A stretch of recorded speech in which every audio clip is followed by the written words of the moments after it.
Buat investor yang ada di rumah sekarang atau dimanapun kalian berada, pasti kalian melihat kan beberapa waktu lalu saham seperti Wijaya Karya itu sempat naik juga dalam beberapa bulan terakhir. Dan kenapa sih itu bisa terjadi kenaikan? Apakah benar-benar saham ini bagus? Nah, hari ini gue akan coba bahas tentang saham ini.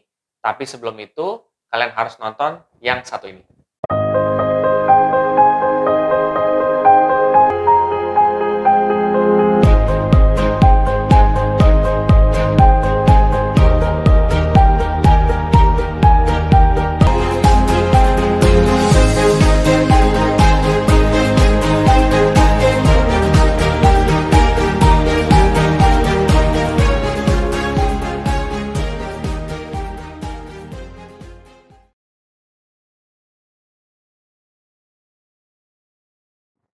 Oke, jadi gue akan coba bahas dulu ya dari banyak aspek. Jadi gue akan coba dari positif news-nya dulu. Nah, dari positif news ya kan, atau berita-berita positif yang ada tentang Wijaya Karya ini, oke, kita mulai dulu dari Wijaya Karya ini sebenarnya seperti apa sih? Wijaya Karya ini setahu gue semacam kayak perusahaan yang dia tuh buat ngebangun kayak properti gitu loh. Dan juga ada beberapa selain daripada properti juga. Nah, gue akan coba kasih tahu ke kalian semua apa aja sih project dari Wijaya Karya ini. Setelah gue coba untuk research lebih dalam lagi, ternyata project dari Wijaya Karya ini ada banyak loh guys. Dan mungkin kalian itu pernah melihat project ini. Oke, seperti contohnya pertama, Terminal 3. Nah, Terminal 3 Bandara Soekarno-Hatta itu juga salah satunya itu merupakan produk dari mereka. Jadi mereka yang bangun, salah satunya ya. Terus juga ada banyak macam seperti contoh apa lagi ya? Velodrome di Pulau Gadung ya. Velodrome atau yang sepeda itu loh. Nah, itu merupakan salah satu produk juga dari Wijaya Karya. Itu hasil pembangunannya dari Wijaya Karya juga. MRT. Nah, MRT stationnya itu juga produk dari apa namanya? Wijaya Karya. Begitu pula juga LRT. Itu stationnya juga produk dari Wijaya Karya dan masih banyak lagi. Dan bahkan ada juga kayak project hotel dan lain sebagainya. Intinya kalian udah tahu nih, kira-kira Wijaya Karya ini apa aja sih projectnya dan kira-kira seperti apa gitu. Oke, itu sekilas tentang Wijaya Karya. Dan yang gue melihat juga di berita terakhir ini bahwa Wijaya Karya dia mencoba untuk menyelesaikan projectnya dia yang sempat belum selesai dan bakal rampung di tahun 2021 berdasarkan informasi yang saya dapat. Nah, di sini saya akan tampilin juga. Nah, ini tuh ada beberapa project yang masih ongoing juga. Itu contohnya seperti project kayak MRT juga, tapi di luar negeri itu juga ada. Dan beberapa project lain juga yang kalian bisa lihat di sini. Nah, intinya bahwa sebenarnya yang gue lihat nih, Wijaya Karya ini tuh tidak hanya Indonesia gitu loh, lingkupnya, tapi dia luar negeri juga ada ternyata guys, gitu loh. Itu dari positive news-nya, berarti dia pembangunannya cukup oke nih, gitu kan. Dan ke depan masih ada project-project lanjutan nih. Dan ternyata project-projectnya dia itu emang project yang emang udah banyak kita kenal juga, gitu loh. Dan mungkin kalian bisa cek beberapa project lainnya itu di websitenya mereka, ya. Nah, oke. Itu dari sekilas dari positive news-nya. Lalu gue akan bahas dari negative news-nya. Nah, negative news-nya sebenarnya nggak ada yang negatif banget ya. Cuman gue melihat beberapa waktu ini, ya, untuk saat ini loh ya, berdasarkan data saat ini loh ya, itu saham Wijaya Karya ini sempat drop beberapa kali gitu. Tapi menurut gua ini merupakan hal yang wajar saja gitu ya. Karena ya mau saham sebagus apapun pasti akan ada penurunan gitu kan. Tetapi ya whether kita top up di situ atau mungkin kita hold di situ atau kita jual kan sebenarnya itu. Tapi kalau misalkan perusahaan ini bagus ya kenapa kita harus menjual gitu kan. Ya seperti itu sih. Itu pendapat gua gitu. Dari sisi negatifnya banyak penurunan untuk beberapa waktu terakhir. Seperti itu. Dan kalau gue lihat misalkan dari segi fundamental, nah fundamentalnya itu kan kalian juga harus tahu dong, itu plus atau minus ya, ya gitu, bagus atau tidaknya lah. Nah, gue coba korek lagi guys gitu, gimana nih saham ini gitu. Ternyata gue menemukan beberapa fakta juga.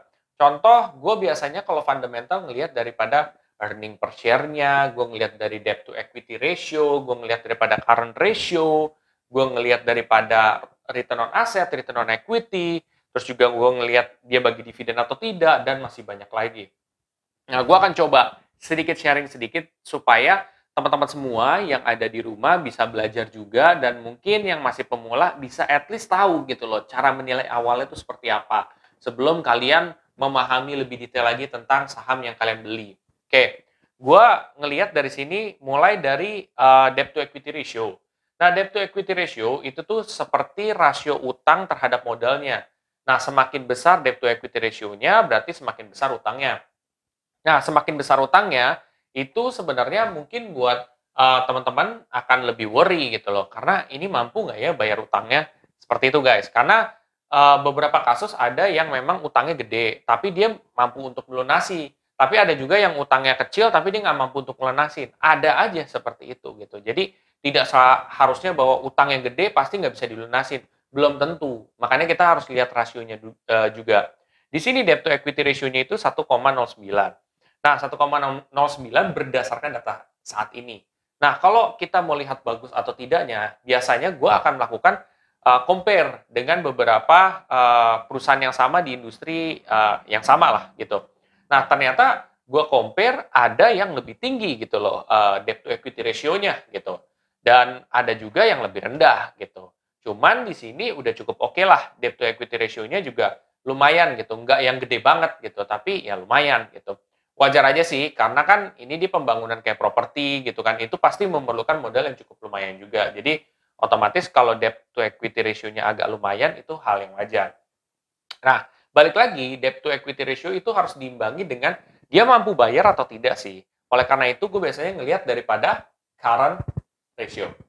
Nah, current ratio itu sebenarnya krusial juga guys, gitu loh. Gue mau nilai ini bagus apa enggak nih, dia mampu bayar atau tidak. Dan ternyata current ratio-nya di sini juga cukup bagus gitu loh, udah di atas daripada 1 ya. Udah di atas 1 artinya bahwa perusahaan ini mampu melunasi utangnya dan kemampuannya udah cukup lumayan gitu ya. Mau dibilang yang bagus banget enggak, tapi lumayan lah. At least dia bisa nih, enggak mengalami kesulitan gitu ya. Ini berdasarkan data saat ini ya. Dan berarti ya oke lah gitu. Nah, tapi kan kita nggak bisa menilai bahwa perusahaan ini pasti bagus gitu dari cuman aspek itu doang. Kita mesti lihat dari aspek lain dong gitu. Bagusnya seperti apa. Nah, biasanya gue ngelihat juga dari return on asset. Nah, return on asset tuh gue mau lihat apakah perusahaan ini sangat efisien dalam pengelolaan asetnya. Nah, itu di situ. Nah, ternyata return on assetnya ini sekitar 1,6%. Nah, 1,6% menurut pendapat gue udah cukup bagus ya. Cukup bagus artinya apa? Berarti perusahaan ini cukup efisien dalam pengelolaan asetnya. Pertanyaannya adalah seberapa efisien perusahaan ini? Untuk tahu seperti biasa kalian harus compare dengan beberapa apa namanya saham di industri yang lain gitu kan. Di industri yang sama tapi beda gitu loh. Kayak misalkan kalau ini kan Wijaya Karya. Nah, mungkin kalian bisa compare sama Waskita Karya gitu yang sebenarnya hampir sama gitu loh. Nah, di sini ketika gue compare itu tuh masih lebih bagus guys gitu loh. Ini masih bagus dan datanya 1,6% gitu. Itu masih cukup bagus gitu loh. Jadi cukup bagus, tapi kalau dibilang ada yang lebih bagus, ada yang lebih bagus ada gitu. Tapi ini udah cukup efisien. Itu dari segi return on asset. Lalu kalau misalkan kamu mau pandang daripada return on equity. Return on equity itu tuh untuk menilai seberapa efisien perusahaan ini dalam penggunaan modalnya. Nah, semakin rendah berarti semakin bagus ya. Apa namanya? Kalau semakin efisien, tapi di sini kan bukan berarti semakin rendah nilainya itu semakin efisien. Enggak, maksud gua adalah semakin besar nih apa namanya presentasenya ini berarti semakin efisien. Nah, di sini ROE-nya itu sekitar 7,3%. Menurut gua ini sudah bagus gitu loh ROE-nya. Kalau gua compare dengan yang lain, ada beberapa yang memang ROE-nya itu di bawah daripada segini gitu. Dan untuk efisiennya udah cukup efisien, bahkan sangat efisien gitu kan. Jadi untuk kalau kita compare dengan yang lain ini sudah bagus guys dari segi pengelolaan modalnya. Nah, lalu ada yang gue biasa lihat lagi yaitu dari segi dividen. Apakah perusahaan ini membagikan dividen atau tidak? Biasanya dividen itu dibagikan untuk perusahaan-perusahaan yang udah lumayan gitu ya. Kalau misalkan perusahaan-perusahaan yang masih kecil, biasanya dia akan coba untuk menahan untungnya itu dan ke depan akan membagikan dividen. Tapi biasanya perusahaan yang udah cukup established yang bagi dividen. Nah, di sini ternyata perusahaan Wijaya Karya ini dia sudah bagi dividen. Berarti udah cukup bagus nih, gitu kan. Itu. Lalu gue juga melihat daripada price performance-nya gitu. Kinerja harganya tuh seperti apa, kinerja masa lalunya seperti apa. Nah, sebenarnya kinerja ini cukup bagus juga untuk gue ulas karena apa? Karena sebenarnya price performance-nya ini dalam 6 bulan terakhir itu juga growing-nya lumayan loh, sekitar 48,4% gitu kan. Artinya kalau lo invest 6 bulan lalu, lo udah dapat 48,4% ya. Sekarang, well itu udah cukup lumayan dan udah bagus banget gitu kan. Nah, pertanyaannya kok bisa naik segitu? Nah, itu bisa banyak sebab, guys. Bisa karena ada beberapa orang yang mungkin ini asumsi gue ya, itu bisa jadi karena melihat laporannya cukup lumayan, udah cukup bagus ya dari segi debt to equity ratio-nya oke, ininya oke, EPS-nya oke, walaupun masih ada yang lebih baik ya. Tapi overall oke lah menurut pendapat gue. Makanya mungkin salah satu aspek yang mereka lihat dari fundamentalnya seperti ini gitu kan. Terus juga mungkin mereka juga melihat nih bahwa nanti kan ada SWF dan ketika SWF mungkin ini potensi nih beberapa saham yang bakal diunggulkan, salah satunya kan bisa jadi ini gitu. Nah, makanya mereka mulai beli-beli saham itu. Otomatis kan ketika beli saham itu harganya juga akan naik. Seperti itu guys. Jadi itu beberapa asumsi gue sih yang ada gitu kan tentang saham Wijaya Karya ini gitu loh. Nah, kalau misalkan dinilai bagus atau tidak, lo mau compare sama yang lain, lo pasti akan menemukan ada yang price performance-nya itu lebih tinggi dibandingkan ini. Terutama di industri yang sama, itu ada gitu. Tapi kan lo harus lihat dari berbagai macam aspek. Kadang yang price performance-nya tinggi, belum tentu fundamentalnya itu bagus. Nah, ini lo mesti harus underlying ya gitu. Maksudnya harus garis bawahin bahwa belum tentu fundamentalnya itu bagus gitu. Ini sudah cukup lumayan. Nah, mungkin ke depan kali bisa jadi lebih bagus. Tetapi mungkin yang gue bisa memberi pandangan di sini adalah kalau saham-saham seperti kayak properti, infrastructure, you have to think at least 3 years, 5 years, 10 years gitu loh. Jadi yang lo nggak 1 tahun, 2 tahun, 3 tahun, mungkin lebih daripada itu semua. Karena biasanya akan menggali keuntungan yang benar-benarnya itu in 10 years, 5 years gitu loh. Itu yang udah mulai kerasa banget tuh. Nah, mungkin lo bisa lihat dari gambarannya aja performance-nya ketika 10 tahun 10 tahun itu tuh berdasarkan kinerja masa lalu itu 207,9%. Artinya kalau lu invest 10 years ago, 10 tahun lalu, lu udah dapat 200% gitu loh. Sekarang ya, walaupun data masa lalu tidak akan bisa menentukan data masa depan, tapi at least lu bisa tahu, oh berarti kira-kira segini. Nah, itu guys. Jadi, lo kalau misalkan saham-saham infrastruktur ini, saham-saham seperti ini di bidang properti, infrastruktur, pikirlah panjang gitu. Kalian harus invest dalam jangka panjang. Menurut pendapat gue seperti itu.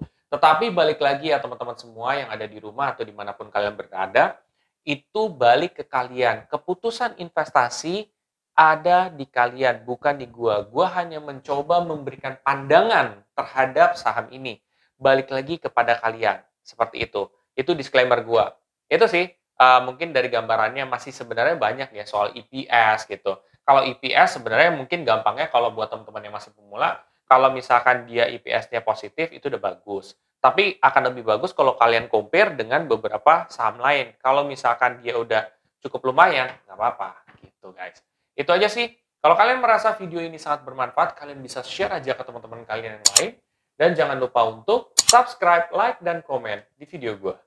Sampai jumpa di video gue selanjutnya. Terima kasih.